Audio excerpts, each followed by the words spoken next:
There was some reporting yesterday, started with comments from the Iranians, saying that $100 billion in formerly frozen assets were now freed up, which led to some reporting saying, well, this means that the White House was, or the administration was not telling the truth when it pushed back on that $100 billion figure by saying it would only be $50 billion. Can you explain this discrepancy and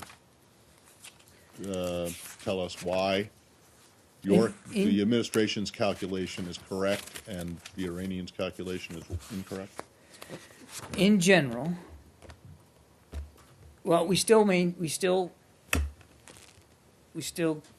believe, and Secretary Lewis said this, Secretary Kerry said this, that in actuality, the amount of money, which is their money, that they would now have access to, is just a little bit more than $50 billion.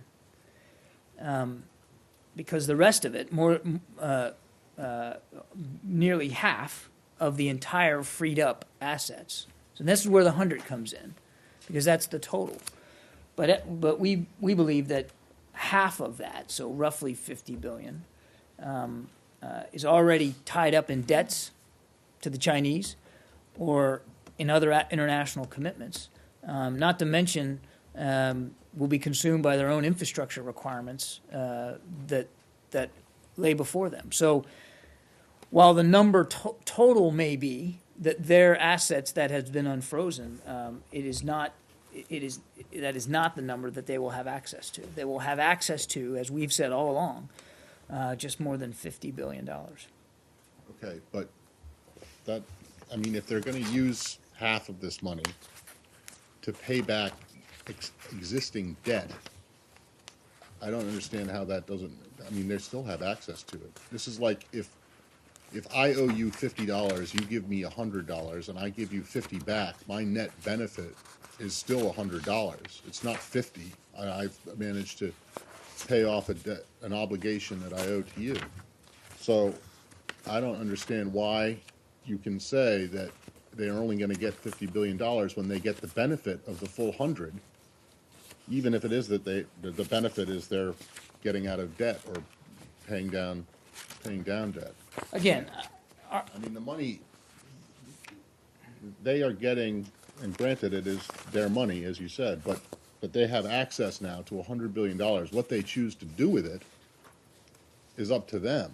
So if they decide that they want to pay back the Chinese, then they can, but that's still a benefit, right? So they still get the benefit of that other $50 billion. It's their money that's now been unfrozen. It's our assessment, and not just our assessment, but the Treasury Department assessment, that much of that is already spoken for, right, that they'll never get to see it because of... But they never get to see it because they're paying down a debt that they owe and they would have owed otherwise. So they still get the benefit of the money. So I don't get why. Well, it's their money. Nobody's arguing that they won't get it returned to them. But the argument has been that this is a cash windfall that they're going to just use to fund terrorism.